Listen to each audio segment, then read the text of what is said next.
Hello लोगोफोर, नोंथांमोननि गेजेराव आं आरो मोननैसो गोदान आपडेट भिडिअ लानानै फैबावबाय। आसा खालामबाय नोंथांमोना भिडिअखौ जोबजासिम नायलांगोन होननानै। लोगोफोर, बैफोर आपडेटनिनो गिबि आपडेटआव सावरायगोन। नोंथांमोन गोबांथारानो सिगांनिफ्राय एसेब्लाबो मोनथिबोखाबाय दङ जानांगौ।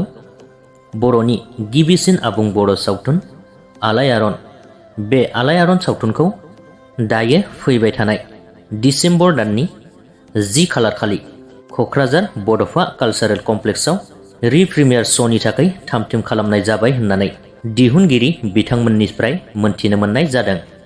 जाय बे सावथुनखौ जों गोबांथारानो नुनो मोननाय जायाखैमोन।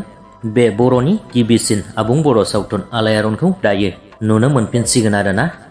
बेनिखायनो बे सावथुनखौ दिन्थिफुंनो थाखाय दानिफ्रायनो गोबांथारानो गोबां जायगायाव बुकिं खालामहरखाबायबो होननानै मोनथिनो मोननाय जादों। बे सावथुननिनो फावखुंगुर अमर नार्जारी, जायखौ जों गोम्बोर मुंजों मोनथियो, बिथांनिनो फिसाज्ला जन नार्जारी, जाय बिथाङा बे बोसोरनिनो रोदा सावथुननि मेइन भिलेननि रलखौ लादोंमोन।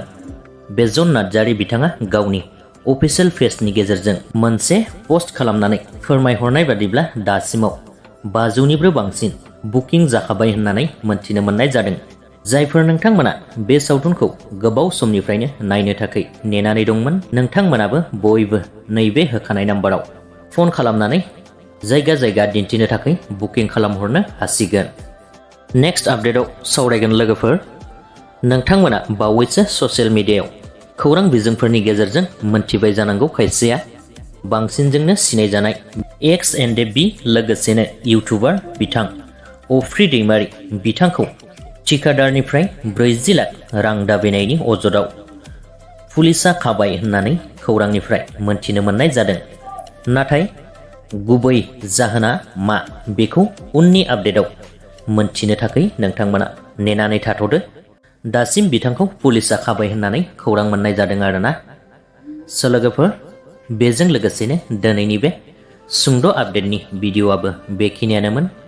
भिडिअखौ नायनानै मोजां मोनदोंब्ला लाइक खालामदो, लोगोसेनो चेनेलखौबो साबस्क्राइब खालामनानै लाब्लानो जाबाय।